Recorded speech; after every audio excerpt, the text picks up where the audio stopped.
Hey, what's going on, everybody? So my name is Brandy, and I've been getting a lot of questions from you guys about what exactly this diet is that me and Jeff have been doing for the past month or so. And yeah, so I'm going to be talking about it. So what is this carnivore diet that we are doing? And it sounds exactly like what it sounds like. It is mainly meat. So before we go into it, I do want to give a little bit of uh, kind of a story. I don't usually like to say that, but it is kind of a story. A lot of you know that I was in a car accident 4 months ago. Jeff and I got hit on the way to work, and I ended up with whiplash. And so for, I want to say about 3 months, I couldn't move. I couldn't do any of my normal work. I couldn't work out.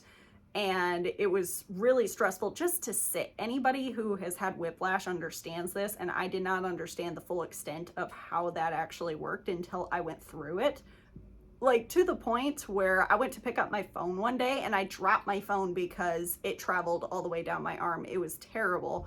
But as one of the results of me being in that accident, I ended up gaining 10 pounds because I went from constantly moving to not moving at all. So once I finally got the clear to start working out again, and I was starting to get a lot of my strength back, I was like, okay, I want to get back to where I was, because even though I was still fairly thin compared to like most people, it was still not where I was before, and it was super annoying. But not only did I want to cut some of the body fat, I wanted to maintain the muscle that I had, or at least some of the muscle that I managed to maintain, even though I wasn't able to move. But I wanted to get back into things to where I could get back to where I was, but then even better. So I was looking at what my diet was going to be, how I was going to prepare stuff, and then Jeff brought me this idea, the carnivore diet. So we did it, and thank God I love to cook because it really does help if you love to cook these things. But what I've noticed is there's like the super extreme version of the carnivore diet where it is salt and pepper and steak, and that is it. And I'm like, oh, I've done that before, and it's terrible. I don't like it. I love food, and I like to eat. And if I don't like what I'm eating, I'm not going to stick to it, because then I'm going to be like, oh, look, pie, especially since it is the holidays and I want to eat good food. And if I hate what I'm eating every day, I'm going to be more likely to eat stuff I'm not supposed to. So we did find a couple of different versions of it where I'm like, okay, this is a lot more doable.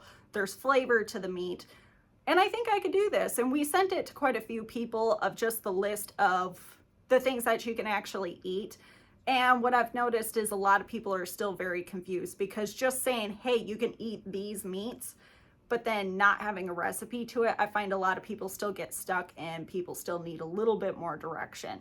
So I got the idea that I am going to start doing kind of like a food channel on here, and each time I make something, I'm going to show you guys what I'm making, what's in it, why am I preparing it that way, and if you guys have any questions, I will be more than happy to answer them.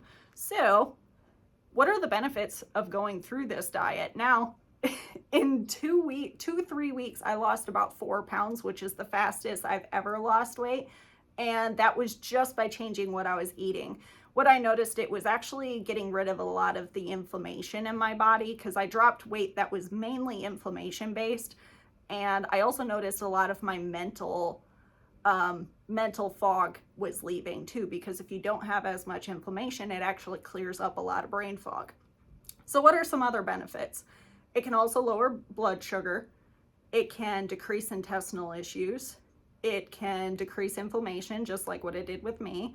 It can help with your mental acuity, weight loss, fat loss. It can also help reduce chronic autoimmune disease. So, a quick disclaimer, because we do have to talk about this.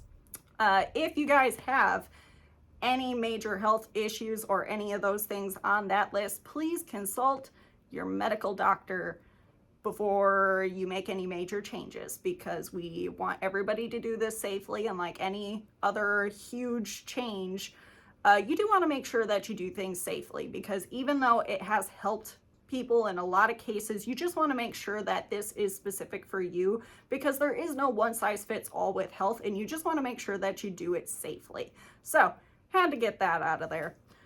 So what types of foods can you eat? Obviously, any type of meat, so long as it's actual meat. None of that fake crap. You need to look at that now. Please look at the ingredients list, because unfortunately a lot of things have ingredients lists. Imitation crab is not crab. It is mainly starch. And I am sorry for those of you who love that stuff, but it's not meat. And I had to have that conversation this week. I love it too. I just can't have it all the time, especially not with doing this. So you can have steaks, you can have chicken, you can have lamb, you can have pretty much any type of fish, so long as it's not imitation crab.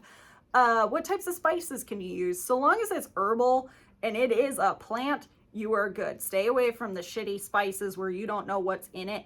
If it doesn't show what herbs are in the spice, don't touch it. Like, it's a very easy thing to do.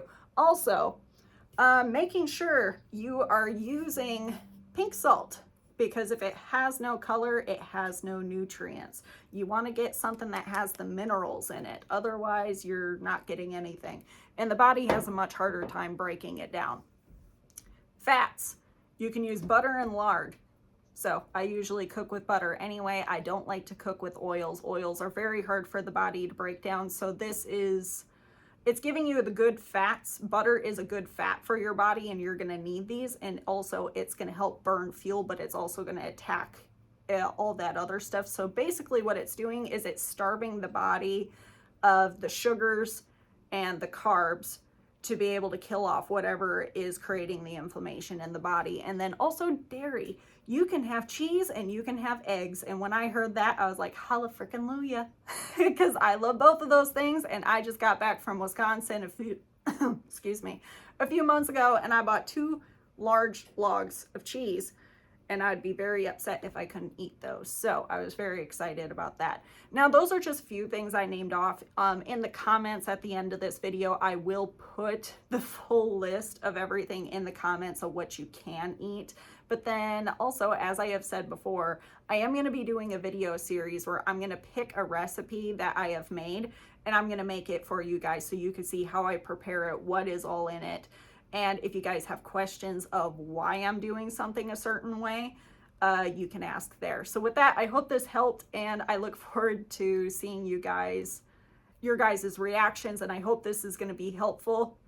Be sure to like and subscribe to this channel, because that way every time I put out a new recipe, you guys can see it. So with that, that is all I have for you guys today, and we will see you next time.